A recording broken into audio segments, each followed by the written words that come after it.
Good morning, everyone. Let me start by saying this: if there's one thing that keeps life in the city interesting, it's transportation. Yes, folks. Transportation in our big, bustling city is not just a means of getting from point A to point B, it's an adventure. And trust me, I've had my fair share of these adventures. You see, every morning, I have to catch the bus to get to college. The key word here is catch, because it truly feels like a game of cat and mouse.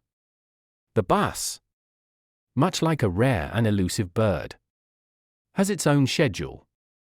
And by schedule, I mean it comes whenever it feels like it, or, better yet, whenever I'm not at the stop. Now, as a responsible college student, I naturally set my alarm early. But does that mean I wake up early? Absolutely not. My bed is like quicksand, and my alarm clock is merely a suggestion. So, on most mornings, I end up waking up late, which means I have to call for reinforcement, my dad. Now, my dad is a great guy, but he does not appreciate being my personal chauffeur.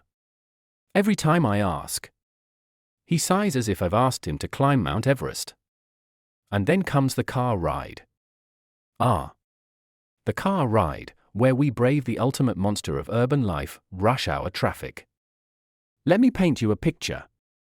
Imagine rows upon rows of cars stretching as far as the eye can see, all inching forward like snails on a treadmill. Horns blare like some kind of dystopian orchestra. And everyone is in a hurry but going nowhere. My dad, of course, takes this opportunity to give me a lecture about time management. If you woke up earlier, Jason, we wouldn't be stuck here. Yes, Dad. Thank you for that groundbreaking analysis. And then there's the infamous phenomenon known as lane envy. You know, when the other lane is moving faster, so you switch to it, only for your original lane to suddenly become the expressway? It's like the universe is playing a prank on us. But the highlight of these rides has to be the motorcyclists. These guys are the real MVPs of city transportation. They weave through traffic like acrobats in a circus. I once saw a guy carrying a ladder on his motorbike. A ladder! I half expected him to set up a construction site right there on the road.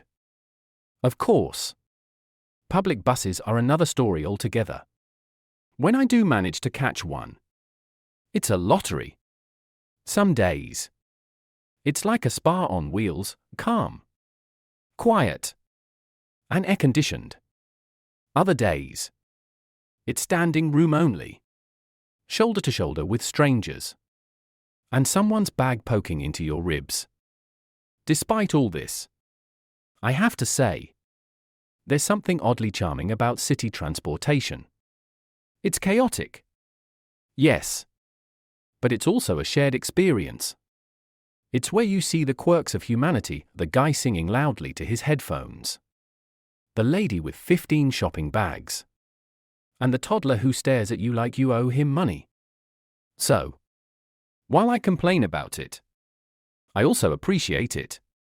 Because, let's face it, without these daily escapades, life would be a lot less entertaining.